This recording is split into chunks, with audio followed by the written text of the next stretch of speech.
안녕하세요. 네, 이제 방학이 본격적으로 중반에 들어섰나 봅니다. 사람들이 적습니다. 조금 지나면 아마 한스 때문에 또 사람들이 많아지지 않을까 싶은데 사람과 상관없이 하나님께 예배드리는 시간 되었으면 좋겠습니다. 제가 잠깐 기도하고 또 1월 18일 주일 예배, 대학 예배를 하나님 앞에 드렸으면 좋겠습니다. 기도하겠습니다. 주님 감사합니다. 일상의 분주함을 살다가 시간을 돌아보면 하고서 생각할 때가 많습니다. 주님, 그만큼 저희는 저희 삶에 매몰되어 살아가는 거 아닐까 싶은 생각이 듭니다. 그러나 주일을 통해서 저희 삶을 잠깐 멈추고 하나님 당신을 기억할 수 있도록 하셔서 감사합니다. 특별히 당신의 아들 예수 메시아를 통해서 저에게 허락하신 그 선하심과 그 은혜를 기억하며 저희가 어떤 존재인지, 그리고 하나님과 어떤 관계를 맺어야 하는지, 무엇을 위해 살아야 하는지를 다시금 기억할 수 있는 예배의 시간을 허락하셔서 감사합니다. 주님, 이 시간이 그렇게 되었으면 좋겠습니다. 그래서 하나님을 기억하는, 또 하나님의 뜻을 되새기는, 그리고 우리가 당신 앞에서 살아가는 삶의 모습을 다시금 기대해보는 그런 귀한 시간으로 주님께서 이끌어 주셨으면 좋겠습니다. 저희들 생각들과 마음들을 하나님 당신 앞에 집중할 수 있었으면 좋겠습니다. 되어진 모든 시간들을 주님께 부탁드립니다. 예수님의 이름으로 기도했습니다. 아멘. 프레이스팀과 함께 같이 찬양하도록 하겠습니다.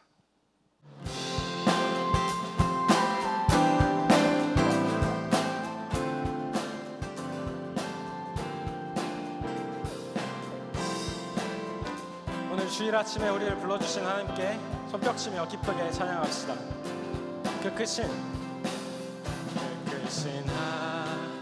하나님의 사랑 말로 다 형용 못하네.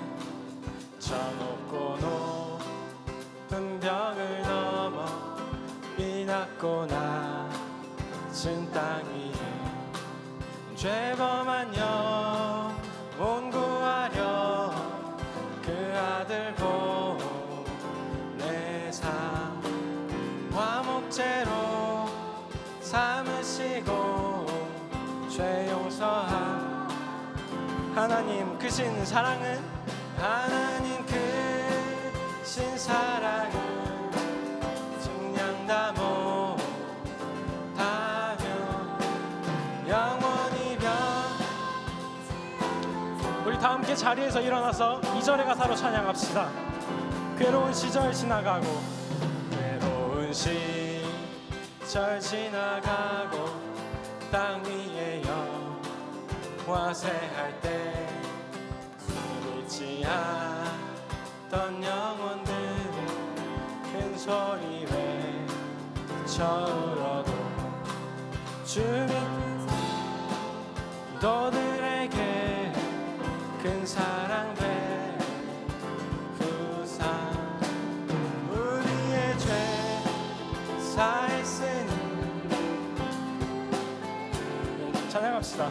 하나님 크신 사랑은, 하나님 크신 사랑은 증량 다 못하며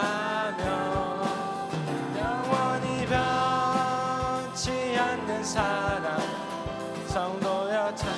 하나님 크신 사랑은, 하나님 크신 사랑은 증량 다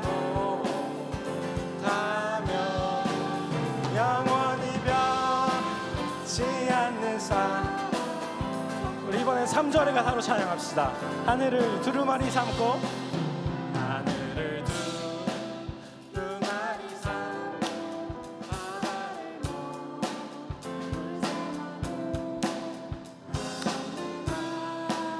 바다를 우리 목소리 높여 찬양합시다. 하늘을 두루마리 삼고, 하늘을 두루마리 삼고 바다를 물 삼아도 한없는 하나님의 사랑 다 기록하. 하나님의 크신 사랑 그 어찌 다 쓸까. 저 하늘 높이 쌓아도 크신 사랑은 하나님 크신 사랑은 증량다 못하며 영원히 변치 않는 사랑 하나님 크신 사랑은 하나님 크신 사랑은 증량다 못하며 영원히 변치 않는 사랑 하나님 크신 사랑을 다시 한번 찬양합니다. 하나님 크신 사랑은 증량다 못하며 영원히 변치 않는 사랑 성도 우리 마지막으로 고백합시다. 하나님 크신 사랑은 하나님 크신 사랑은 증량다 못하며 영원히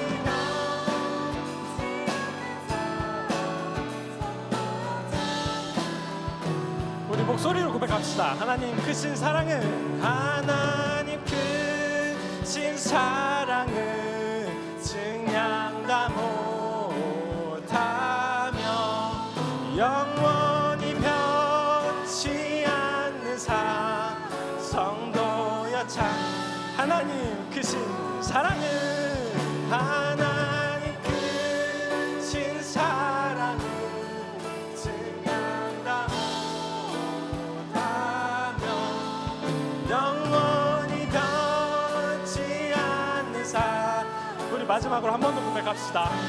하나님 크신 사랑은 하나님 크신 사랑은 증량다 못하며 영원히 변치 않는 성도여 찬양 우리 하나님께 영광의 박수 올려드립시다. 할렐루야.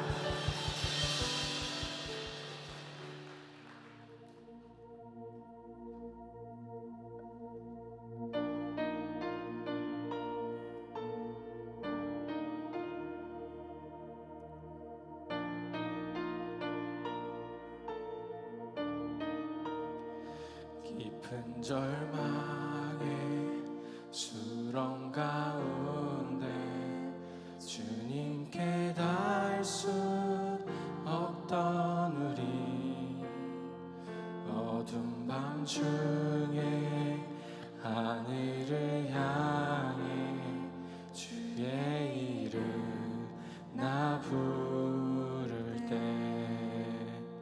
어둠을 뚫고 오신 주 사랑 나의 절망 거두셨네 주님의 공로 다 이루셨네 주 예수 나의 산소망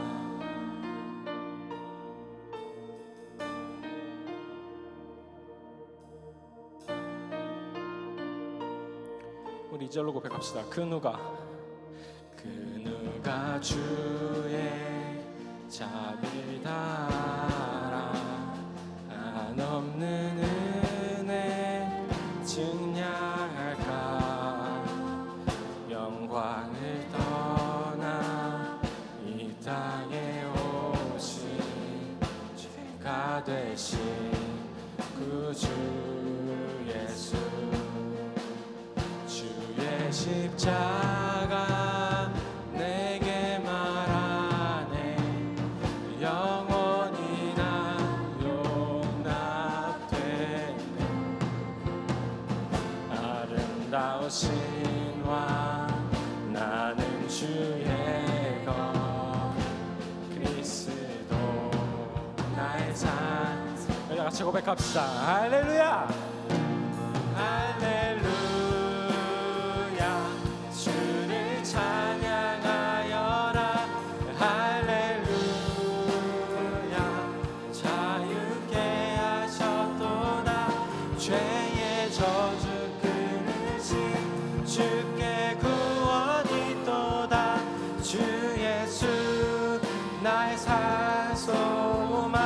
할렐루야 할렐루야 주를 찬양하여라 할렐루야 자유케 하셨도다 죄의 저주 끊으신 주께 구원이 또다 주의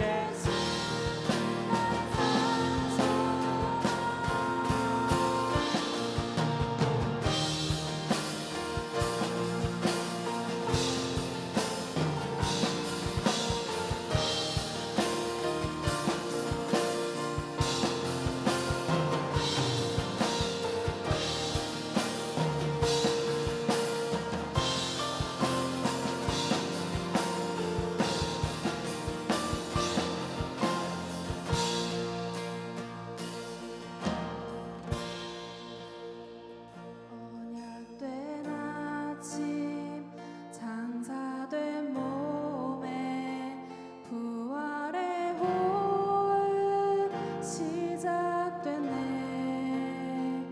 유다의 사자 위험찬 선포 사망이 무너졌도다 이제 사망은 무덤이 더는 우리를 주장할 수 없네 유다의 사자 위험찬 포효 사망이 무너졌도다 사망이 주 예수 승리하심을 선포할지어다 우리 두 손 들고 찬양합시다 할렐루야 할렐루야 주를 찬양하여라 할렐루야 자유케 하셨도다 죄의 저주 끊으신 주께 구원이 또다 주 예수 나의 산소 할렐루야 할렐루야 주를 찬양하여라 할렐루야 자유케 하셨도다 죄의 저주 끊으신 주께 구원이 또다 주 예수 나의 산 우리 한 번 더 고백합시다 할렐루야 할렐루야 주를 찬양하여라 할렐루야 자유케 하셨도다 죄의 저주 끊으신 주께 구원이 또다 주 예수 우리 마지막으로 고백합시다 할렐루야 주를 찬양하여라 할렐루야 주를 찬양하여라 할렐루야 자유케 하셨도다 죄의 저주 끊으신 주께 구원이 또다 주 예수 나의 산소만 할렐루야 우리 하나님께 영광의 박수를 올려드립시다 할렐루야 기도드리시겠습니다. 사랑이 많으신 주님, 주의 날 주의 성전에서 우리와 함께 예배드릴 수 있도록 인도해 주심에 진심으로 감사를 드립니다. 이 시간 우리가 오직 아버지께만 경배드리기를 원하오니 우리의 마음과 생각을 주님께로 향하게 하여 주시옵소서. 다시 한번 우리의 죄악됨을 고백합니다. 오늘 우리가 부른 찬양의 가사처럼 죄범한 우리의 영혼 구하려 이 땅을 찾아오신 주님의 사랑을 항상 찬양하기 원합니다. 예수님만이 나의 구원자이시고 나의 소망임을 기억하며 그 소망을 늘 간구하게 하여 주시옵소서. 한동은 어느덧 방학을 한 지 한 달이 지나가고 계절 학기를 마친 많은 이들이 각자의 자리로 다시 돌아갔습니다. 그리고 이 포항 안에도 많은 이들이 각자의 삶 속에 치열하게 살아가고 있습니다. 모두의 삶 가운데에서도 임재하여 주셔서 어느 곳에 있든지 주를 찾게 하시고 주의 이름을 거룩하게 하는 자들이 되게 하여 주시옵소서. 또한 새 세대를 위한 준비를 하는 한스트팀과 선교지에 흩어진 많은 학생들이 있습니다. 저들을 지켜주시고 그들이 가진 사명과 헌신이 이후 주님 오실 그날에 천국의 상급이 되게 하여 주시옵소서. 학교를 위해 기도합니다. 제8대 총장님은 오실 박성진 박사님과 예비하신 26학번 학생들을 통하여서 새롭게 이뤄가실 아름다운 한동 공동체를 기대합니다. 하나님께서 세우신 대학이 오니 주님께서 두 손길로 어루만져 주시옵소서. 다음은 나라를 위해 기도합니다. 점점 더 갈등이 일어나고 각자의 생각이 우선시된 사회를 하루빨리 치료해 주셔서 이 대한민국 땅이 하나님 안에서 하나 되는 나라로 거듭나게 하여 주시옵소서. 지금도 세계 곳곳에서 목숨을 다해 복음을 전하시는 선교사님들을 주님께서 기억하시고 그들의 필요를 채워주시며 동행하여 주시옵소서. 섬기는 모든 이들에게도 은혜와 축복을 더하여 주시고 말씀을 전하실 이재현 목사님께 지혜와 명철을 더하셔서 생명의 말씀이 선포되고 우리가 그 말씀을 온전히 받는 은혜가 있게 하여 주시옵소서. 예배의 시종을 주님께 맡기오며 언제나 우리와 함께 하시고 채워주시는 예수 그리스도의 이름으로 기도드렸습니다. 아멘. 안녕하세요라고 다시 말씀을 드리겠습니다. 주 안에서 여러분을 환영하고요. 잠깐 좌우 옆 사람을 좀 봐주시겠습니까? 늘 그랬던 것처럼 사실은 누가 같이 예배드리는지 확인하고 싶어서 소리를 내지는 않으셔도 괜찮습니다. 살짝 눈인사를 하셨으면 좋겠습니다. 보통 아는 분들과 같이 짝으로 이렇게 앉으셨을 것 같은데요. 그룹들로 보입니다. 저는 이제 하나님 앞에서 같이 예배드리는 백성들 잠깐 눈인사하시고 같이 환영 인사할까요? 네, 찬양하겠습니다.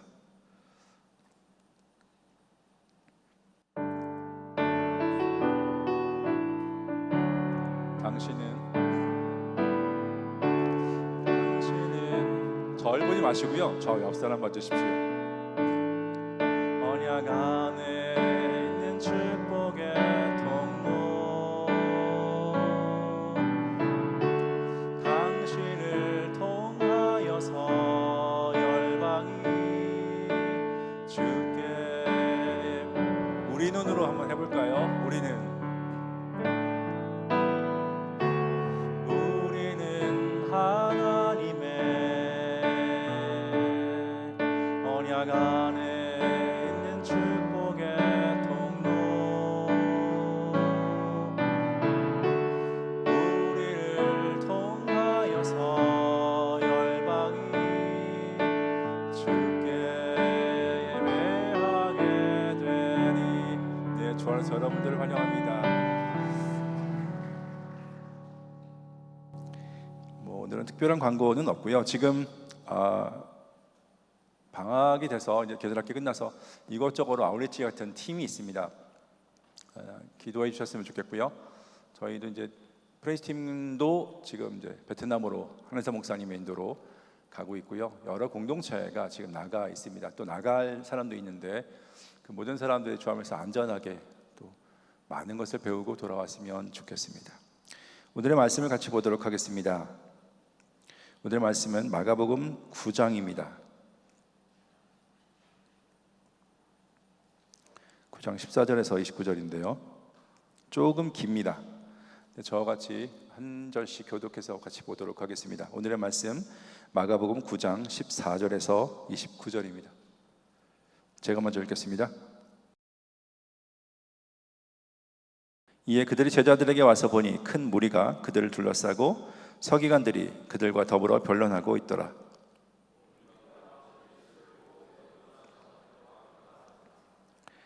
예수께서 물으시되 너희가 무엇을 그들과 변론하느냐?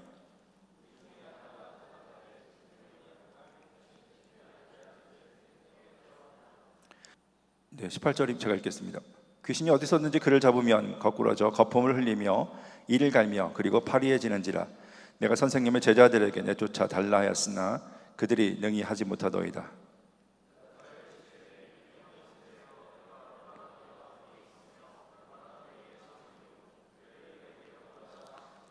이에 데리고 오니 귀신이 예수를 보고 곧 그 아이로 심히 경련을 일으키게 하는지라. 그가 땅에 엎드려져 구르며 거품을 흘리더라.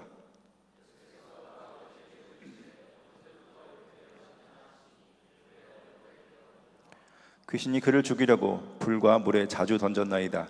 그러나 무엇을 하실 수 있거든 우리를 불쌍히 여기사 도와주옵소서.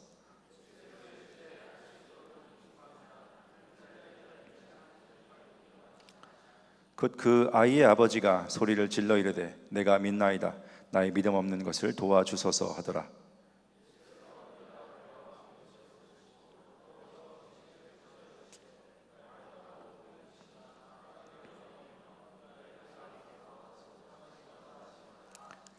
귀신이 소리 지르며 아이로 심히 경련을 일으키게 하고 나가니 그 아이가 죽은 것 같이 되어 많은 사람이 말하기를 죽었다 하나 집에 들어가심에 제자들이 조용히 묻자오되 우리는 어찌하여 능히 그 귀신을 쫓아내지 못하였나이까. 같이 읽겠습니다. 이르시되 기도 외에 다른 것으로는 이런 종류가 나갈 수 없느니라 하시니라. 아멘. 지난주 산상설교를 제가 말씀을 드렸는데요, 팔복으로 진짜 행복한 삶에 대해서 예수께서 가르치신 것을 같이 생각을 해 보았습니다. 근데 그분의 가르침을 들어도 실제로 하나님만 의지하고 살고 또 세상과 다르게 그리고 하나님을 귀하게 여기고 사람을 귀하게 여기며 견디는 그 삶이 사실은 만만치 않습니다. 쉽지 않다는 겁니다. 이렇게 하겠습니다. 네. 일주일 지났는데 이미 알고 있지 않나요? 아니, 당일날 경험하지 않나요? 보통 저희가 지속성의 문제를 생각할 때 말씀을 들어도 그 말씀처럼 저희가 지속성있게 살아가기가 참 쉽지 않다라는 생각을 하게 됩니다. 1월 중순이 지나가고 있는데요, 1월 처음 할 때 이래야지 라는 생각 잘 되는지 모르겠습니다. 어쩌면 저희가 주일을 지내고 하면서 그 생각들을 많이 하게 되는 거 아닐까 싶습니다. 말씀과 저희 삶이 약간 괴리감이 느껴지는 그 모습. 말씀이 나쁘다는 게 아니라요, 말씀을 추구하지 않겠다라는 건 아닙니다. 그러나 실제의 상황 속에서 그 말씀과 우리의 삶이 약간 따로 노는 것 같은 모습을 많이 경험하게 됩니다. 그럼 어떻게 하면 좋을까? 오늘은 이제 이 얘기를 조금 해보고 싶습니다. 주님께서 가르치셨고 또 주님께서 기대하시는 그 삶들, 하나님과의 관계 안에서 오늘과 내일을 어떻게 하면 조금 더 성실하게, 조금 더 신실하게 잘 걸어갈 수 있을까? 그 얘기를 같이 생각을 해보고 싶습니다. 귀신 들린 아이와 관련해서 그 치유 사건을 통해 여러 등장인물이 있는데요, 그 등장인물의 모습을 통해서 저희들의 모습과 연결시켜서 같이 생각해 보고 싶습니다. 배경을 좀 설명을 드려야 될 것 같습니다. 시간적으로 본다면 오늘 본문은 예수님께서 갈릴리의 사역을 거의 끝내시고 이제 예루살렘으로 가시는 전환점이 됩니다. 정확하게 언제인지는 모르겠습니다. 그런데 전환점이 되는 것은 맞는 것 같습니다. 이제 가이사랴 빌립보라는 곳, 갈릴리 저북쪽인데요, 그쪽에서 예수님께서 이제 제자들에게 질문을 하십니다. 자신의 사역 동안 사람들이 자신을 어떻게 인식했는지를 질문을 하시는 거죠. 사람들이 나를 누구라고 생각하는지, 사람들이 이런저런 얘기합니다. 대부분 다른 얘기인 것 같지만 근데 공통적으로 예수님을 메시아로 생각하는 것은 동일합니다. 선지자도 마찬가지고 엘리야도 마찬가지고 메시아로 생각을 한 것 같다라고 제자들이 이야기합니다. 그래서 예수님께서 이제 질문을 하시죠. 그러면 너희들은, 나와 늘 같이 있었던 너희들은 나를 누구라고 생각하니? 라고 질문을 하시지요. 이때 베드로가 툭 뛰어서 주는 메시아입니다 라고 대답을 하는 그 내용입니다. 그리고 오늘 이 본문 바로 다음에 이제 예수님께서 본격적으로 당신이 예루살렘에 가셔서 죽을 것에 대한 이야기를 공개적으로 말씀하십니다. 제자들에게 처음입니다. 이제 갈릴리 사역을 마치고 본격적으로 예루살렘에서 십자가와 부활의 그 결정적인 사역을 위해서 움직이신다라는 이야기 있습니다. 그리고 오늘 본문 앞부분에 보면 변화산 사건이 있는데 그 첫 번째를 이렇게 시작합니다. 9장 2절 보면 엿새 후라고 이야기합니다. 정확히 언제를 기점으로 엿새 후인지는 약간 논쟁이 좀 있긴 해요. 아까 말씀드린 그 가이사랴 빌립보 그 사건 뒤에 엿새 후인지 아니면 조금 지나서 엿새 후인지 조금 애매합니다. 누가복음 8일이라고 표현을 하기도 합니다. 아무튼 분명한 것은 이제 그 갈릴리 사역을 정리하고 가이사 빌립보에서 사람들과 제자들의 인식을 확인하고 름으로 이동하는 그 과정의 시작점인 것은 분명합니다. 그리고 예수님께서 세 제자들을 데리고 높은 산으로 올라가십니다. 그리고 당신의 영광스러움을 보이시고 또 모세하고 엘리야하고 또 죽음과 승천에 대한 이야기를 하죠. 그때 베드로가 자다가 갑자기 놀라서 여기 장막 텐트 3개를 지을까요? 우리가 여기 거하게? 라고 이야기하고 구름이 덮이고 하나님께서 예수님의 정체성, 당신의 아들이다 라는 이야기를 해주시는 것으로 또 그 사건이 진행됩니다. 그리고 내려오시고 또 오늘 본문의 이야기가 진행됩니다. 그러니까 오늘 본문은요, 예수님의 사역 후반기를 가는 시작점이고요. 아주 많이 후반기였을 것 같아요. 그리고 예수님과 3명의 제자들이 산 위에 있었고 나머지 제자들이 있을 때 귀신 들린 아이를 가진 아버지가 자기 아들을 데리고 와서 제자들에게 고쳐달라고 하는 그런 상황으로 볼 수 있을 것 같습니다. 네, 구조는 어렵지 않습니다. 크게 3부분으로 이해할 수 있을 것 같습니다. 첫 번째는 배경입니다. 산에서 내려왔습니다. 사람들이 예수님을 맞으러 오고 예수님이 무슨 일이야? 라고 질문하는 그 내용이고요. 두 번째는 귀신 들린 아이의 아버지와 또 예수님이 대화하는 과정이 있고요. 세 번째는 그 사건 이후에 제자들이 우리는 왜 못 쫓아냈죠? 라고 예수님께 이야기하는 그 내용입니다. 크게 어렵진 않은데요. 이제 이 내용을 가지고 하나씩 좀 살펴봤으면 좋겠습니다. 이제 제가 준비한 것들을 가지고 진행하겠습니다. 늘 하던 것처럼 질문으로, 오늘은 좀 질문이 되게 많습니다. 질문으로 진행하도록 하겠습니다. 첫 번째 질문은 이겁니다. 왜 제자들은 실패했지? 라는 질문입니다. 제자들의 모습을 보고인데, 자, 귀신들의 아이의 아버지가 자기 아들을 고치고 싶었어요. 그래서 그 상황에서 이제 쉽지 않은 심각한 상황이니까 예수님이 병을 고치거나 귀신을 내쫓는 것을 하는 소문을 들었겠죠. 그래서 그 예수님께 찾아왔어요. 아들 데리고 왔습니다. 근데 예수님이 이제 산에 올라가셨으니까 안 계셨고 나머지 그러니까 베드로와 야고보와 요한 3명을 데리고 올라갔으니까 적어도 12제자 중에서는 9명이 있었겠죠. 자, 9명의 제자들에게 자기 아들을 고쳐달라고 이야기를 한 상황입니다. 그런데 제자들이 한참을 씨름했는데 아무런 일이 벌어지지 않은 그 상황이 오늘 본문의 시작이에요. 시작. 왜 제자들은 귀신을 쫓아내지 못했을까요? 자, 근데요, 이 제자들은요, 이 보통 사람들은 아니고요. 지금 상황은 물론 실패자로 묘사가 되긴 하지만 그러나 이전에 다른 상황들을 경험했던 사람들입니다. 자, 예를 들면 마태복음 6장 보면 예수님께서 제자들을 2명씩 전도 여행을 보내는 장면이 나옵니다. 그때 뭐라고 하냐면 귀신을 내쫓는 권세, 병을 치유하는 예수님의 권세를 주겠다라고 말씀하시고 둘씩 내어서 전도를 하게 합니다. 그러니까 예수님께서 사역 초창기 때 쭉 가셔서 전도할 지역을 먼저 약간 이제 선발대 같은 느낌이에요. 가서 그 일을 하게 하는데 이게 상당히 성공적이었습니다. 좀 뒤에 보면 12절에서 14절을 보면 굉장히 성공적. 그러니까 제자들은 귀신을 많이 내어 쫓았고요. 병자를 많이 고쳤어요. 자, 얼마나 성공적이었냐면 사람들이 메시아가 온 것이 아니야라는 예수님에 대한 다른 생각을 할 수 있었고요. 그 다음에 더 중요한 것은 그 당시 갈릴리 왕이었던 분봉왕이었던 헤롯이 내가 죽인 침례 요한, 세례 요한이 다시 살아난 거 아니야? 그래서 그 사람이 이런 능력을 행한 거 아니야? 라고 생각할 수 있을 정도로 굉장히 성공적이었다라는 겁니다. 그러니까 제자들이 가서 둘씩 하는 것이 갈릴리의 소문이 쫙 퍼졌다라는 겁니다. 그 정도로 성공적이었습니다. 근데 오늘 제자들은 아무런 힘을 쓰지 못합니다. 왜 그럴까요? 아니, 이전에는 됐잖아요.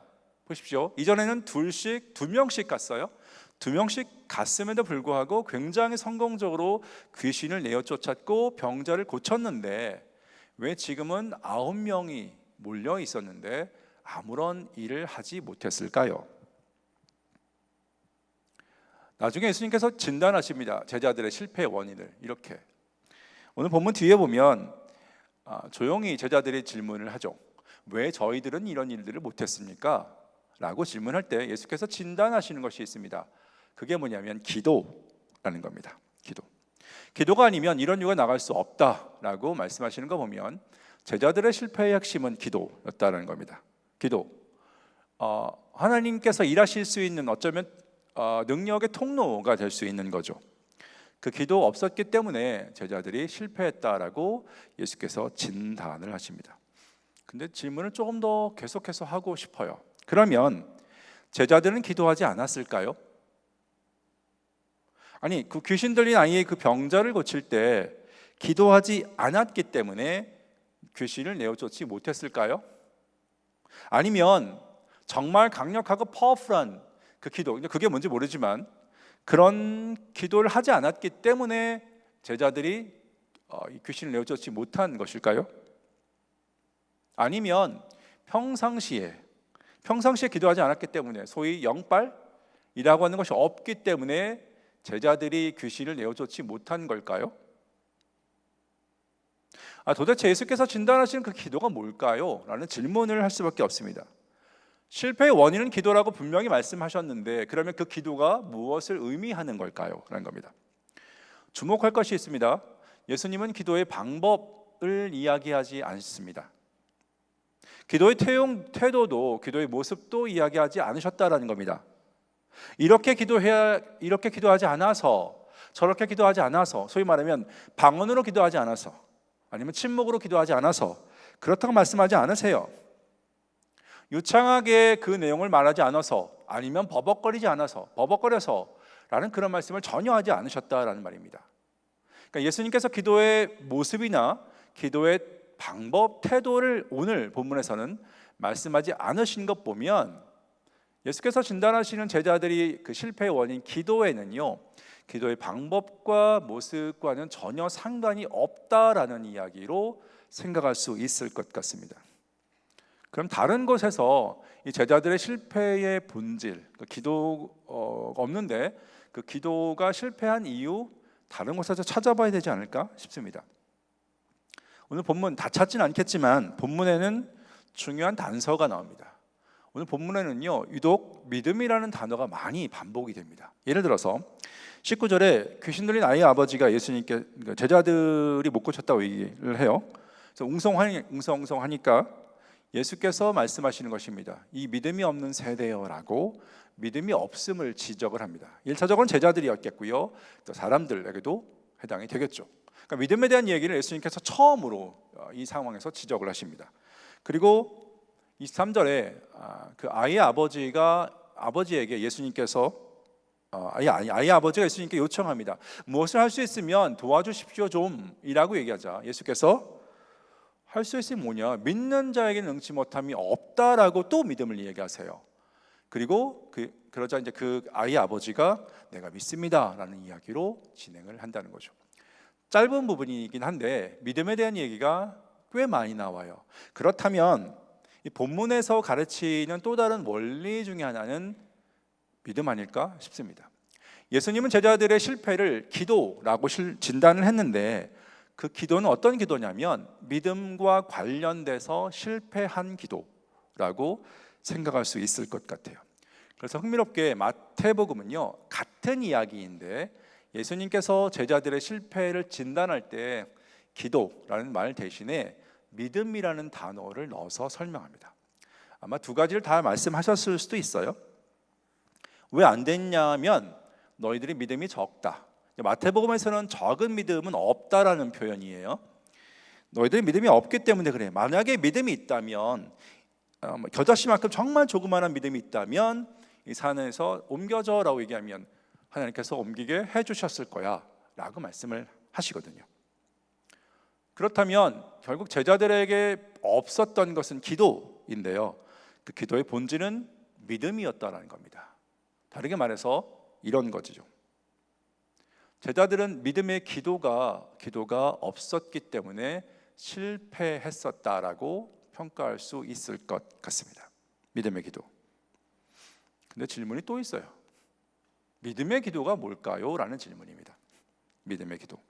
하나님의 능력이 열쇠인 기도, 그리고 그 기도의 본질이 믿음이었다라면 도대체 이 믿음의 기도는 무엇을 의미하는 것일까? 라는 것이죠.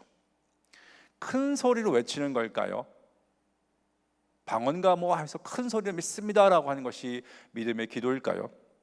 아니면 믿습니다라는 계속해서 반복해서 얘기하는 것, 마치 주문을 외우듯이 그렇게 하는 것이 믿음의 기도일까요? 아니, 예수님께서 말씀하셨던 그 믿음의 기도는 무엇일까? 질문할 수밖에 없습니다. 이제 그 이야기를 살펴볼 수밖에 없습니다. 그래서 두 번째, 본문에서 이 믿음의 예수께서 말씀하시는, 아니 이 상황을 통해서 말씀하시는 믿음의 기도의 내용에 대해서 좀 생각을 해보겠습니다. 두 가지인데요, 하나는 지금 말씀드리고 또 하나는 조금 있다가 또 말씀을 드리겠습니다. 첫 번째 것은 이것입니다. 그 귀신 들린 아이의 아버지하고 예수님과의 대화 장면에서 보고 싶습니다. 자, 귀신 들린 아이의 아버지가 이렇게 말합니다. 귀신이 자꾸 저희 아이를 물과 불에 던집니다. 그래서 죽이려고 해요. 무엇을 하실 수 있으면, 당신 무엇을 하실 수 있으면 우리를 불쌍히 여겨주십시오 라고 요청을 합니다. 이런 말로 생각할 수 있을 것 같습니다. 제가 처음에 당신의 제자들에게 왔을 때 저는 믿음이 있었어요. 근데 당신의 제자들 9명이 있었는데 아무런 일을 할 수 없었네요. 그런데 당신은 할 수 있습니까? 혹시 당신은 할 수 있습니까? 당신 제자들이 안 됐는데 제가 들은 소문이 잘못된 거 아닙니까? 라고 생각하는 거죠. 이 사람 예수님의 치유의 능력에 대해서 확신을 못하고 있는 상황인 것 같아요. 아마 처음에는 그렇지 않았겠죠. 소문이 들었어요. 자기 아들을 고쳐야 돼요. 절대적인 필요가 있습니다. 그래서 그 소문에 따라서 그분이면 되겠다라고 갔습니다. 왔어요. 근데 제자들이 못 고쳐요. 그러니까 그 신뢰가 훅 바닥으로 떨어져 있는 상황이라고 표현할 수 있죠. 생각할 수 있지 않을까요? 그래서 주저하듯이 혹시 할 수 있으면, 혹시 당신은 제자들과 다르게 할 수 있으면 이라고, 뭐 못해도 없어요, 큰 기도 없어요 라는 생각을 깔고 있는 것 같은 느낌으로 예수님께 요청을 합니다. 근데 예수님은 그 대답에 뭐라고 말씀하시냐면, 할 수 있거든이 뭐냐, 만일 당신이 할 수 있으면 이라는 그게 뭐냐, 믿는 자에게는 능치 못함이 없다라고 단언하십니다. 분명히 그 주저하는 사람에게 믿음이 중요하다는 것을 단언하십니다. 자, 그러면 여기서 말하는 예수님의 믿음이 무엇일까요? 이렇게 얘기할 수 있지 않을까요? 나면 돼. 예수님의 입장에서는, 우리의 입장에서 본다면 예수님 그분이면 돼. 되게 단순해요. 복잡하지 않습니다. 여러 상황들을 염두에 두지 않습니다. 딱 한 가지면 됩니다. 그분이면 돼. 예수님 그분이면 능히 고칠 수 있어 라고 하는 아주 단순하고도 분명한 신뢰로 표현할 수 있지 않을까 싶습니다. 흥미로운 건요, 이 단순하고 분명한 신뢰는요, 복음서에서 여러 치유 사건 속에서 공통적으로 드러나는 주제입니다. 사람들이 예수님께 나와서 치유나 어떤 상황들에서 긍정적인 결과를 경험할 때, 다는 아니지만 대부분의 사건 속에서 공통적으로 이 믿음의 응답이 들어 있습니다. 근데 이 믿음의 응답은 뭐냐면, 예수님 그분이면 돼 라는 아주 순수하고 단순하고 명료한 신뢰입니다. 예를 하나 들까요? 12회 혈루증 앓는 여인의 사건입니다. 12회 동안 정말 고생을 많이 했어요. 그러다가 예수님에 대한 소식을 들었어요. 찾아왔습니다. 34절 맨 뒤에 보시면 예수님께서 그 여자의 병이 고쳐졌다고 공개적으로 선포를 하십니다. 이거 원래는 이런 상황이 되면 제사장에 가야 됩니다. 가서 이만저만 내 상황이 있었는데 이제 나았습니다 라고 얘기를 하고, 제사장이 확인하고 제사를 드리고 이 사람은 이제 정결한 사람입니다 라고 선포해 주는 과정이 필요해요. 그래야 이스라엘 민족 그 백성 사이에 들어올 수 있고 하나님께 예배를 드릴 수 있습니다. 근데 예수님은 그 과정을 한 번에 끝내시는 겁니다. 이 사람 병이 완전히 나았어. 근데 그 병이 나은 이유가 뭐냐면 이 여자의 믿음 때문이었다라고 선포를 해버립니다. 자, 그러면 이 여자가 가지고 있었던 믿음 무엇이었을까요? 윗부분이죠. 27절 8절 이겁니다. 내가 그 소문을 듣고 왔는데 내가 그분의 옷자락 살짝 만져도 나는 나을 수 있어 라고 생각한 겁니다. 실제로 예수님께 요청하지도 않았어요. 큰 소리로 이야기하지도 않았습니다. 그런 상황이 아니에요. 큰 소리로 요청하지 않았습니다. 단지 이거죠. 나는 그분이 내게 은혜 베푸시면 돼. 심지어 내가 옷자락만 만져도 그분의 은혜를 경험할 수 있어 라고 하는 정말 심플한 내용입니다. 기도의 방법, 태도 아닙니다. 전혀 상관이 없습니다. 딱 한 가지죠. 마음 깊은 곳에서 우러나오는 신뢰의 모습으로 이야기할 수 있을 것 같습니다. 내 문제가 무엇이든 그 어떤 것이든 예수님 그분이면 돼. 그분만 있으면 돼 라고 하는 단순하고 명료한 그 믿음, 그 신뢰, 그 혈루증 앓았던 여인의 치유 사건에서 보여주는 믿음입니다. 어쩌면 예수님께서 그 귀신들이 아이 아버지에게 요청하는 그 믿음, 그 제자들의 실패를 진단하는 그 믿음의 기도도 이런 거 아닐까요? 예수님, 당신이면 됩니다. 상황이 어떻든지 나의 모습이 어떻든지 주님, 당신이면 됩니다 라는 굉장히 정말 순수하고 단순하고 명료한 신뢰, 그것을 이야기하지 않았을까 생각이 됩니다. 자, 그럼 또 다른 질문이 계속 꼬리에 꼬리를 물고 연결됩니다. 그러면 제자들은 왜 실패했을까요? 아니, 왜 제자들은요 예수님만을 의지하는 그 단순한 기도를 못했을까요? 기도했을 겁니다. 그런데 왜 실패를 했을까요? 생각을 좀 해보고 싶어요. 아쉽게도 오늘 본문에는 그렇게 생각할 수 있는 단서가 없어요. 예수님은 기도가 없어서 그렇다라고 진단을 하셨고요. 그리고 본문 내용에 보면 믿음과 관련해서 이야기한 거 보면 믿음의 기도를 드리지 못했다라고 진단을 하신 것 같아요. 근데 왜 제자들은 그렇게 믿음의 기도를 드리지 못했을까라는 단서는 없습니다. 근데 흥미로운 건 본문 뒤에, 바로 뒤에 30절부터 그 단서가 살짝 나오는 듯합니다. 자, 보여드리겠습니다.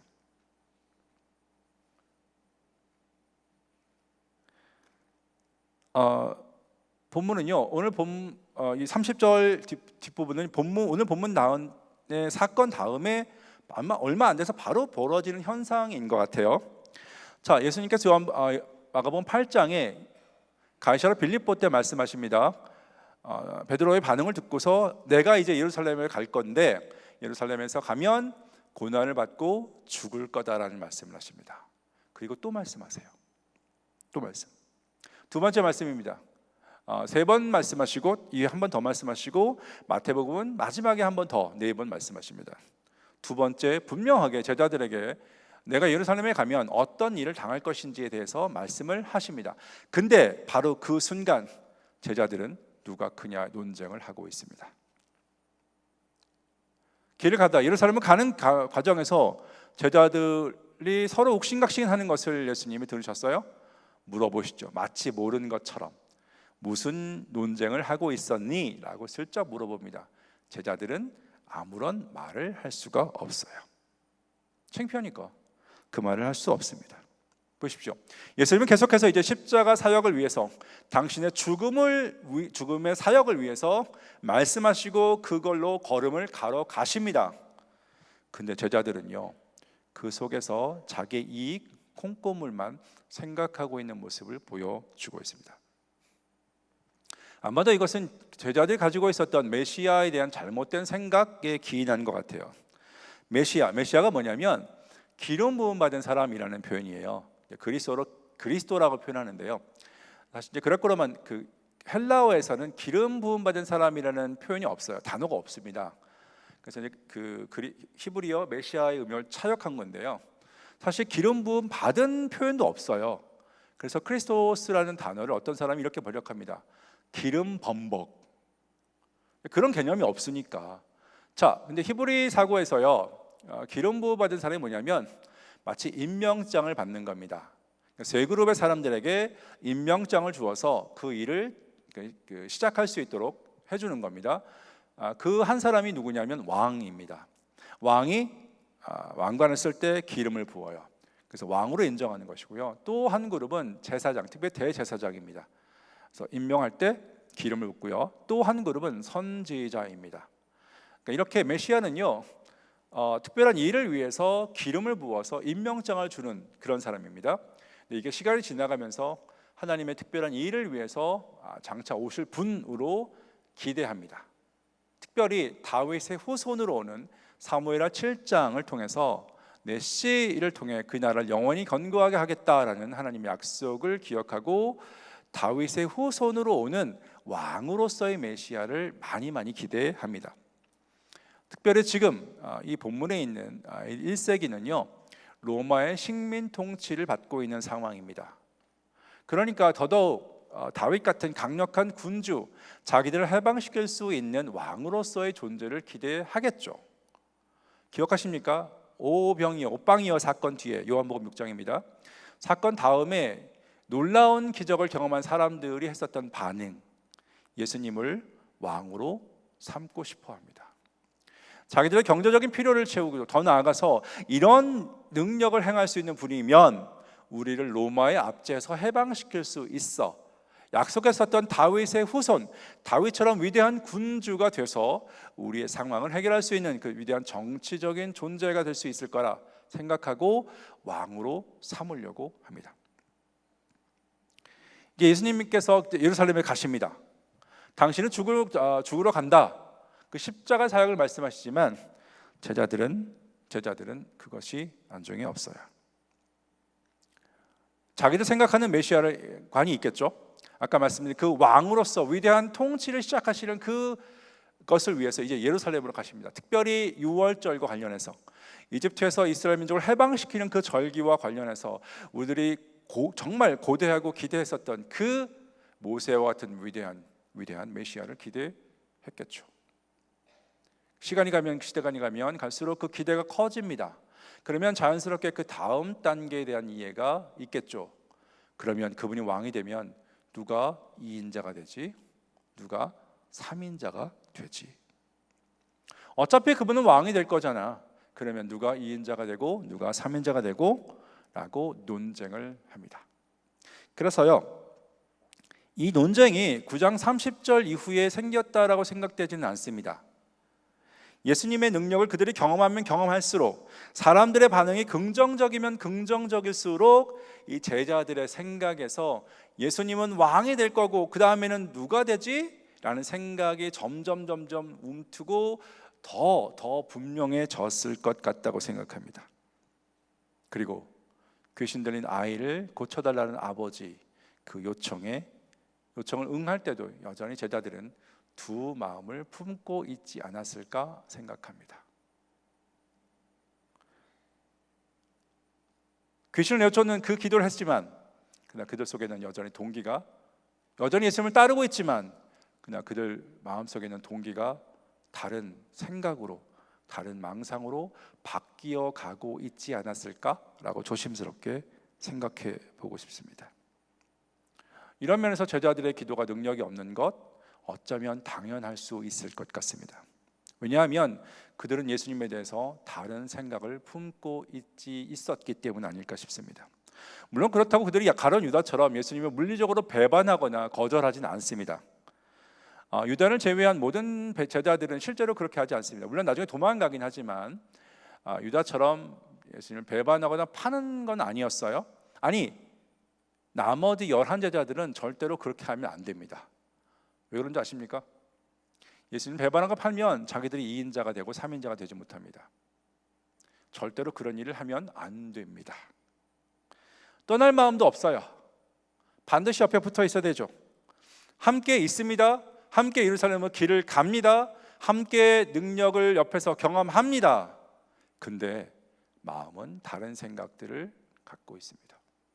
그런 것을 경험하면 할수록, 예루살렘에 가까이 갈수록 그들의 다른 생각들이 훨씬 더 구체적이고 분명하고 그 망상들이 많아지게 됩니다. 아까 말씀드렸지만 마가복음 5장에서 두 명씩 전도했을 때, 사역 초창기예요. 초창기 권능을 예수님께 주셨던 그 권능을 행사했을 때는요, 예수님과 같은 마음을 가지고 있었을 겁니다. 사역 초창기였으니까.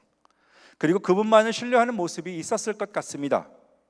그래서 그들은 예수님의 그 권세의 능력을 의지했고요, 정말 투명하고 순수한 그분이면 돼라고 하는, 물론 두렵고 떨림이 있었겠지만 그분이면 돼라고 하는 그 순수한 신앙들을 가지고, 신뢰를 가지고 있었을 것 같고, 그래서 그 첫 번째 전도행은 굉장히 성공적이었습니다.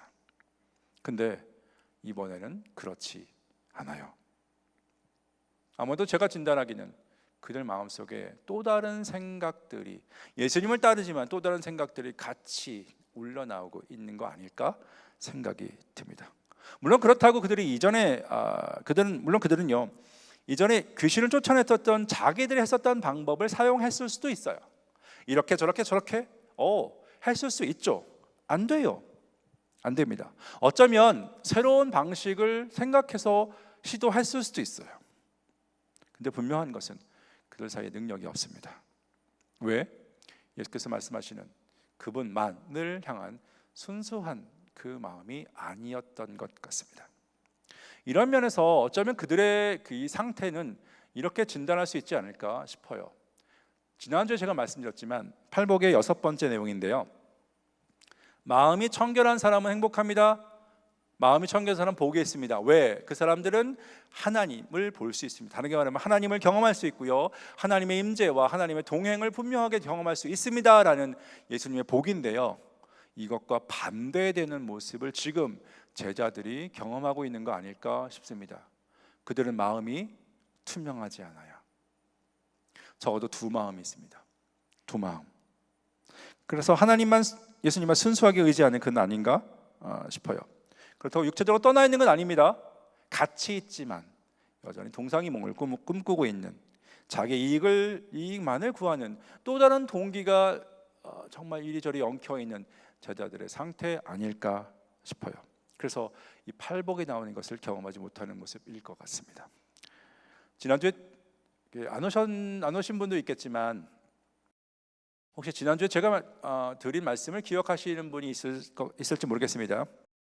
신앙생활 어떤 면에서 보면 나의 유익을 구하는 것과 상충되지 않는다라고 제가 말씀을 드렸어요. 그분과 관계 안에 있는 게 내게 진짜 유익이고 행복이니까 나 말고 그분을 선택한다라고 하는 그 말씀을 드렸습니다. 저는 기본적으로 이런 이해가 틀리지 않다라고 생각을 합니다. 근데 제가 드린 말씀을 오해하지 않으셨으면 좋겠습니다. 자기의 이익을 추구하는 것과 자기의 유익만을 구하는 것과는 다르다는 겁니다. 이해가 되십니까? 자기의 이익을 위해서, 자기 행복을 위해서 하나님을 선택하는 것과 자기의 유익만을 위해서 하나님을 선택하는 것은 다르다는 겁니다. 특별히 자기의 유익을 극대화시키기 위해서 하나님과의 관계를 이용해 먹는 것은 신앙이 아닙니다. 아니, 어차피 신앙생활은 나의 유익을 위한 거 아니야? 나의 행복을 위한 거 아니야? 그럼 하나님을 통해서 나의 유익을 극대화시키는 거 괜찮은 거 아니야? 라고 하는 생각이 바르지 않다라고 말씀을 드리고 싶은 겁니다. 하나님과의 관계 안에 있다라는 것은 그분의 뜻과 생각에 부합된 이 관계의 테두리 안에 있다라는 겁니다. 우리의 이익을 극대화시키기 위해서 그분의 관계를 이용하는 것, 성경은 이것을 우상숭배라고 이야기합니다. 다시 말씀드립니다.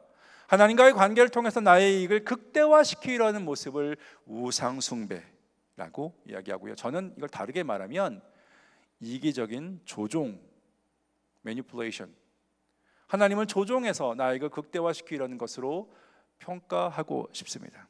참전 관계가 아닙니다. 다른 식으로 얘기한다면 부부관계의 예를 들면 좋을 것 같아요. 자, 결혼하는 것, 그게 내게 유익이에요. 당연하죠. 내게 유익이 아닌데 결혼할 수는 없잖아요. 그러니까 결혼한다는 것은 나의 유익과 행복을 위한 것이기도 해요. 그런데 결혼을 나의 이익을 위해서만 하게 되면 이건 불행합니다. 그 불행한 모습입니다. 결혼은 함께하는 상대방과 같이 행복을 추구하는 것이죠. 마찬가지입니다. 그래서 신앙은요, 우리의 유익을 구하는 것, 우리의 행복을 구하는 것은 맞지만, 그러나 그렇다고 하나님을 이용해서 우리의 이익만을 추구하는 그 모습은 아니죠. 제자들의 실패가 여기 있습니다. 그들은 예수님과 관계를 맺고 있지만 속으로 다른 생각들을 가지고 있습니다. 예수님의 생각과 예수님의 뜻과 예수님의 기대와는 다른 자기들의 이익의 극대화, 다른 색깔의 관계를 만들어 가고 있지 않았을까 싶습니다. 자, 이제 이 오늘의 본문의 이야기를 통해서 저희의 이야기를 잠깐 좀 해보도록 하겠습니다. 제가 생각하기에 오늘 제자들의 실패 얘기는 그들만의 이야기는 아닌 것 같다라는 생각을 하게 됩니다. 저희 개인적인 모습에서도 많이 볼 수 있는 거 아닐까라는 생각을 하게 됩니다. 일단 교회적으로 모습을 본다면 한국의 교회 60년대 70년대를 거쳐서 쭉 성장했어요. 그리고 80년대 90년대 초중반까지 소위 말하면 정점을 찍었습니다. 양적인 놀랄만한 성장, 전 세계가 깜짝 놀랄만한 성장을 한국 교회가 했습니다. 근데 30년이 지난 지금은요, 한국 교회가 더 이상 성장한다고 생각하는 사람들은 많지 않습니다. 더 퇴락해 가는 것 같고 사회에서 아무런 영향력을 끼치지 못하는 것 같다라는 생각들을 많이 보게 됩니다. 마치 제자들의 모습과 되게 비슷해요. 이전에는 둘씩 나가서 많은 능력을, 하나님 예수님의 일을 지나가는 통로의 역할을 감당했는데 지금은 아무것도 못하고 있는 그 제자들의 모습과 상당히 비슷한 모습 있지 않을까 보여집니다. 왜 그렇게 됐을까요? 물론 여러 이유가 있겠죠. 많은 이유가 있겠지만 그 중에 하나, 아까 제가 말씀드린 제자들의 모습과 저희들의 교회의 모습과 비슷한 것이 있지 않을까 싶습니다. 이런 겁니다. 아까 말씀드렸지만 한국의 교회는 소위 한강의 기적이라는 그런 놀라만한 폭발적인 경제 성장과 맞물려서 양적 성장을 했습니다. 그 속에서 세상이 얘기하는 메시지와 교회에서 이야기하는 메시지가 구분이 되지 않는 경우가 아주 많았어요. 예를 들면 자, 예수를 믿어서 성공해야지. 아니, 예수도 믿고 세상에 성공도 해야지. 소위 꽉 먹고 알 먹고. 세상 모든 사람들이 자기 경제적 풍요와 부를 추구하기 위해서 자기들의 이익을 극대화시키는 그 모습을 향해서 정신없이 달려가는 그것과 다른 목소리를 교회가 내지 않았던 것 같은 모습이 있습니다. 오히려 신앙이라는 이름으로, 하나님이 함께 하신다는 이름으로, 예수님이 도와주신다는 이름으로, 기도하라는 이름으로, 경건 생활을 하라는 이름으로 세상의 목소리와 똑같이 교회에서 메시지를 냈던 것, 저희는 부인할 수 없을 것 같습니다. 그렇다고 예배와 경건 생활 안 하냐? 뭐 지금은 옛날보다는 덜 하긴 해요. 그래도 합니다. 여전히. 그러나 제자들의 귀신을 쫓아내지 못했던 그 두 마음처럼 저희도 두 마음이 있었다라는 것을 부인하기는 어렵지 않을까 싶습니다. 아이러니한 건 교회 영향력이 떨어지면 떨어질수록 더욱더 그런 것을 붙잡고 싶어 하는 것이 있습니다. 이상하죠? 다시 뭐가 문제야라고 뭐가 문제지? 확인하고 돌아가야 되는데 아니요. 여전히 제자들이 했었던 것처럼 우리가 이렇게 했었는데 이제 새로운 것을 해볼까? 이거 해볼까? 저거 해볼까? 이리저리 기웃기웃하는 모습을 되게 많이 보입니다. 근데 그 기웃기웃하는 모습을 보이면 보일수록 교회의 영향력은 쭉 떨어지는 아이러니를 보이게 됩니다.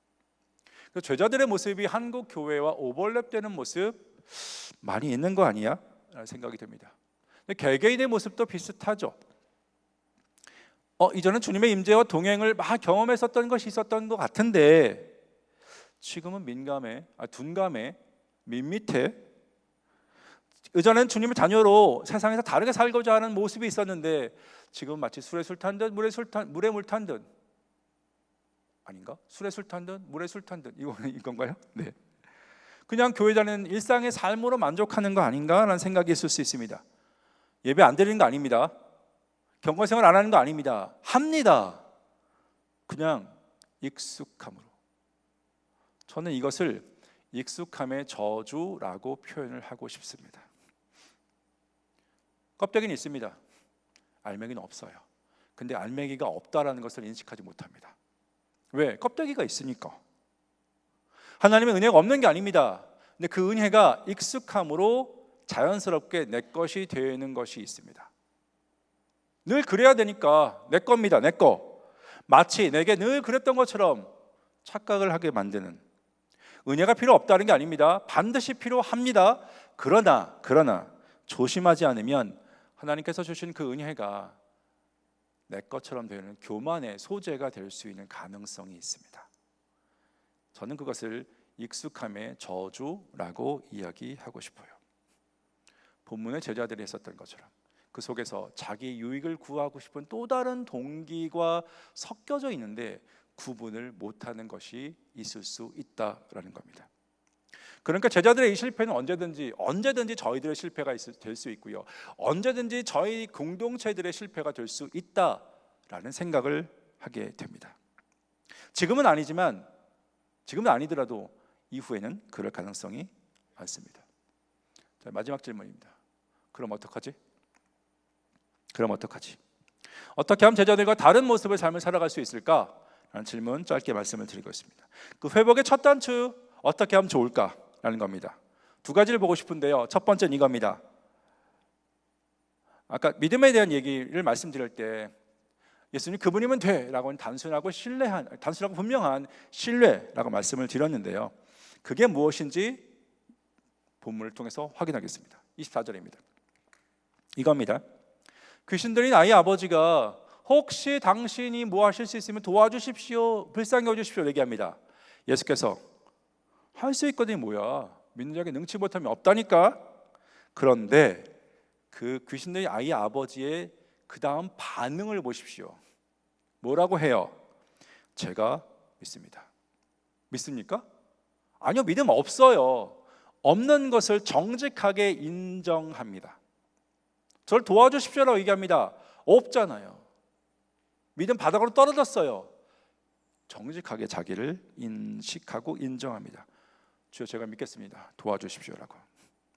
예수님께서 그 사람의 그 고백을 어느 정도의 믿음으로 인식했는지 모르겠어요. 얼마나 큰 믿음, 얼마나 작은 믿음, 그건 잘 모르겠는데 한 가지 확실한 건 그 귀신들의 아이 아버지의 정직하고 솔직한 그 고백을 믿음의 기도로 인정했다는 겁니다. 왜? 그 다음에 아이를 고쳐주시잖아요. 마찬가지 아닐까요? 저는 저희를 포함한 우리 모두가 제자들의 그 초라함을 극복할 수 있는, 그리고 그 망가짐의 실패, 그 쪼그라짐을 극복할 수 있는 첫 번째 단계, 그것은 우리가 없다라는 것을 정직하게 인식하는 거 아닐까 싶습니다. 우리가 얼마만큼 떨어져 있는지, 얼마만큼 멀리 있는지, 얼마만큼 잘못됐는지 잘 모르겠어요. 그러나 주님, 제가 문제가 있습니다. 구차하게 변명 안 하는 거죠. 없는 건 없는 거잖아요. 능력 없는 건 없는 거고요, 무딘 건 무딘 거잖아요. 이리저리 변명할 필요 없습니다. 그냥 쏘리하면 됩니다. 없습니다 라고 얘기하면 되죠. 또 하나, 근데 거기서 끝나면 안 됩니다. 주님, 제가 이제부터 믿고 싶습니다. 여기로 가야 됩니다. 없는데 지금과는 다르게 살고 싶습니다. 도와주십시오. 방법이 없잖아요. 그분밖에. 제자들로 얘기하면 초심입니다. 예수님을 진짜 순수하게 그분과의 관계를 기뻐하고 의지했던 그 초심. 이 귀신들이 아이의 아버지를 본다면 처음에 아들을 데리고 왔을 때 그분을 정말 만났으면 좋겠습니다라는 그 진지한 기대에 그걸로 다뤄갑니다. 많이 망가졌잖아요. 망가진 것을 인정합니다. 그리고 지금과는 다른 상태가 되었으면 좋겠습니다라고 요청하고 의지합니다. 이것이 필요하지 않을까요? 이것이 새로운 것을 할 필요 없습니다. 새로운 어떤 일을 벌이는 것은 아닙니다. 그건 2차적인 이야기고요. 가장 먼저 망가진 마음들을 다시 주 앞에서 맞춰가는 그 과정들이 필요하지 않을까요? 여기서부터 시작했으면 좋겠습니다. 말씀 맺겠습니다. 살다 보면 살다 보면, 전 이 표현 참 좋아합니다. 옛날에 TV 광고에 나온 이야기인데요. 살다 보면 뭐 사고 날 수 있지 않아요? 뭐 보험 드세요. 뭐 이런 얘기였어요. 근데 맞다라는 생각이 듭니다. 살다 보면 저희들의 순수한 믿음이나 아니면 순수한 하나님에 대한 신뢰가 희석될 수 있는 가능성이 있어요. 망간이 세상에 살고요, 수많은 유혹의 소리를 듣고 살고요, 그 속에서 우리의 염려가 많이 생길 때 우리의 이기적 욕심이 막 올라올 수 있어요. 그럼 하나님이 점점 작아 보일 때가 있습니다. 그리고 우리의 그 염려가 더 커 보일 때 있어요. 제자들의 모습. 그래서 그들의 일이 그들만의 일이 아니라 우리의 일이 될 수도 있습니다. 언제나 경험할 수 있습니다. 저희는 여기서부터 시작했으면 좋겠습니다. 그럴 수 있다라는 것을 인정함으로, 나는 달러가 아니라 나도 그럴 수 있어 라고 조심함으로, 나도 언제든지 예수 믿는 것, 하나님 믿는 것을 우리의 이기적인 통로를 만드는 것으로 바꿀 수 있는 존재라는 것을, 아니면 지금 그렇게 하고 있는지도 몰라 라고 인정하는 것으로 시작했으면 좋겠습니다. 그리고 귀신 들린 그 아이 아버지의 그 정직한 기도, 하나님 제가 없습니다, 믿음이 없습니다. 근데 그 상태에서 머물고 싶지는 않습니다, 도와주십시오 라고 하는 그 정직한 믿음의 기도를 저희도 드려야 되지 않을까요? 한 번 드리면 안 됩니다. 죽을 때까지 평생 아마 그 기도를 계속하게 될 것 같습니다. 그때마다 다시 돌아와서 초심이라고 얘기하는 하나님 향한 정말 투명한 신뢰의 의지의 마음들을 다시 그분께 드리는 그 과정들을 지속해 갔으면 좋겠습니다. 그래야 이렇게 변덕의 폭이 있어도 줄어들 수 있고요, 그럼에도 불구하고 우리가 하나님과의 관계 안에서 쭉 계속해서 걸음을 잘 걸어갈 수 있을 것 같습니다. 저희 삶이 그랬으면 좋겠습니다. 100% 단언합니다. 저와 여러분의 삶에서 제자들의 모습이 100% 나타날 수 있을 것 같습니다. 그래서 그 다음에 우리는 100% 귀신 들린 아이 아버지의 그 정직하고 겸손한 믿음의 기도를 그때 100% 하는, 그래서 주님의 은혜를 또 경험하는 그것이 저희들의 삶이 되었으면 좋겠습니다. 기도하겠습니다. 잠깐 여러분의 기도하는 시간을 좀 드렸으면 좋겠습니다. 잘 살고 계세요? 어떤 분은 감사하게 잘 살고 계시다라고 말씀하실 수도 있고요, 어떤 분은 아닌데 라고 말씀하실 수 있습니다. 괜찮습니다. 이거든 저거든 저에게 필요한 것이 있습니다. 주님, 제가 없습니다. 근데 믿고 싶습니다. 도와주십시오. 정직한 기도 저희 모두에게 필요합니다. 기도해보지 않으시겠습니까? 긴 시간을 드리지는 않겠지만 이러저런 핑계대지 말고 하나님 그분 앞에 솔직하게 마음을 잠깐 고백하고, 그리고 도와주십시오. 제가 주 앞에서 더 투명한 삶으로 관계를 맺고 싶습니다. 도와주십시오. 그 기도 드려보지 않으시겠습니까? 기도하겠습니다.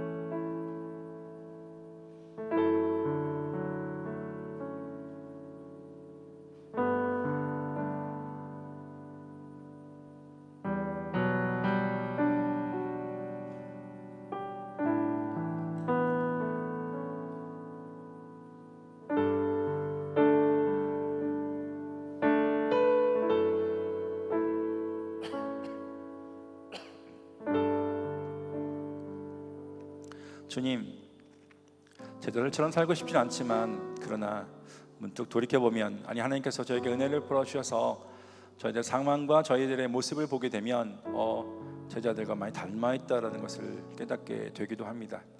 주님, 그때마다 제자들처럼 무감각하게 있지 않고 귀신 들린 아이 아버지처럼 제가 믿고 싶습니다, 제가 믿음이 없습니다, 그러나 그곳에 머물고 싶지 않습니다 라고 얘기하는 그 정직한 고백 또 진짜 믿음의 기도를 주님께 늘 드리며 살아갈 수 있도록 도와주십시오.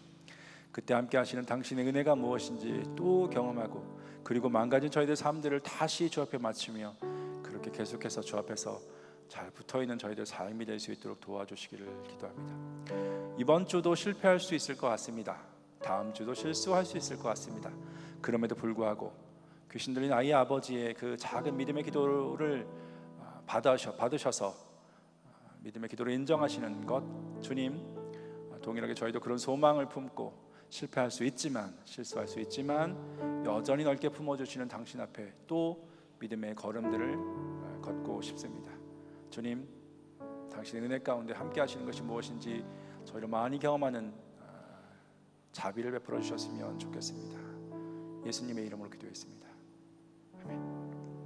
다 일어나셔서 내 모습 이대로 찬양하고 저희 축도함으로 예배를 마치도록 하겠습니다.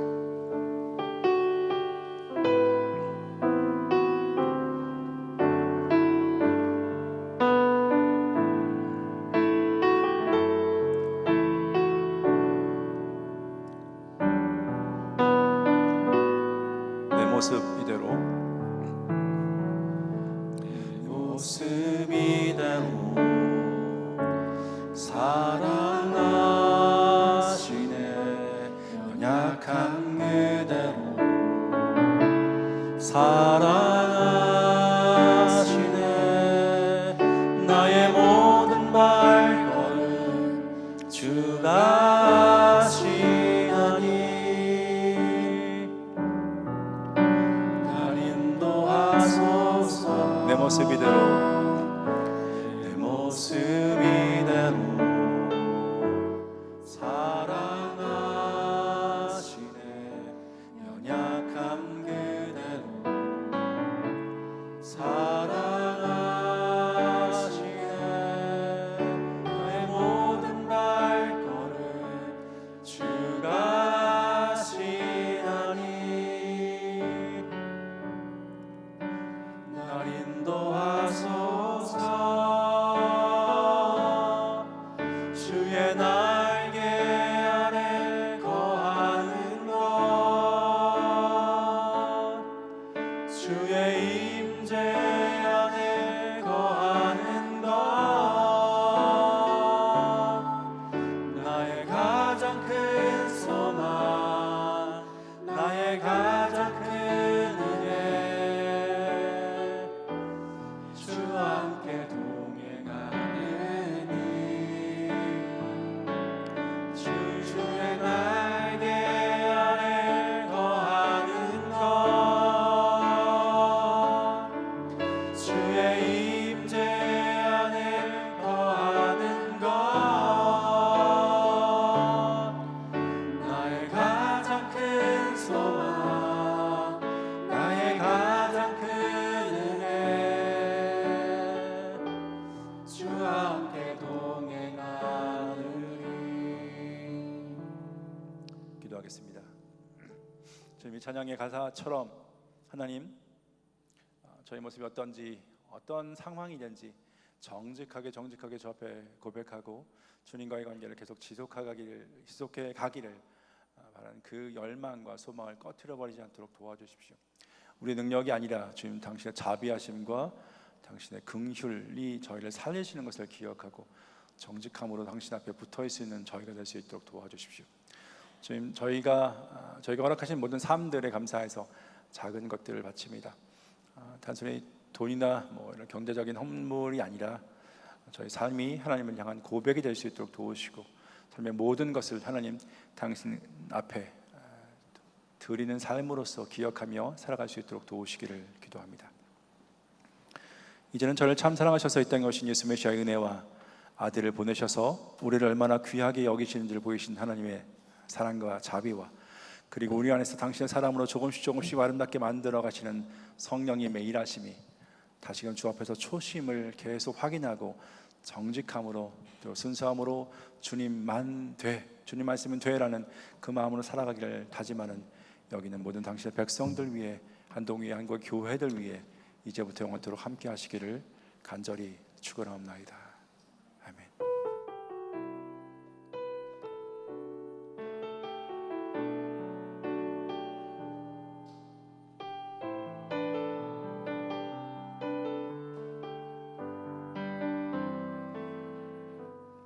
1월 18일 예배 마쳤습니다. 주 안에서 주님과 동행하는 한 주 되었으면 좋겠습니다.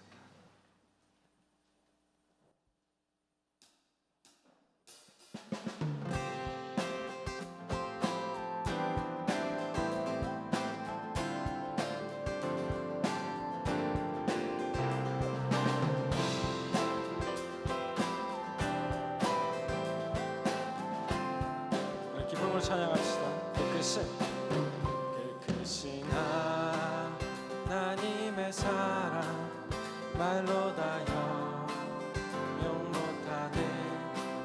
더 높고 높은 별을 넘어 이 낮고 낮은 땅 위에 죄범한 영은 구하려 그 아들 보내사 화목제로 삼으시고 죄 용서하셨네.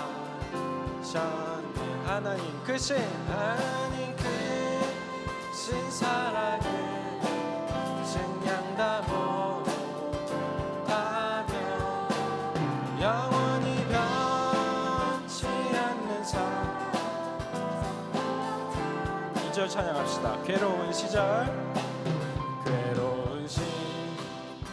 지나가고 땅 위에 여호와 쇠할 때 주지 않던 영혼들은 큰 소리 외쳐 울어도 주 믿는 성도들에게 큰 사랑 베푸사 우리의 죄 사했으니. 우리 하나님의 그 크신 사랑을 기쁘게 찬양합시다. 하나님 크신 사랑을 증량 다 못하며 영원히 변치 않는 사랑. 우리 3절로 찬양합시다. 하늘을 두루마리 삼고 하늘을 두루마리 삼고 바다를 먹물 삼아도 한없는 하나님의 사랑 다 기록. 우리 목소리 높여 찬양합시다. 하늘을 두루마리 삼고 하늘을 두루마리 삼고 바다를 먹물 삼아도 한없는 하나님의 사랑 다 기록할 수 없. 하나님의 크신 사랑 그 어찌 닿을까. 저 하늘 높이 쌓아도 채우지. 하나님 크신 사랑을 하나님 크신 사랑을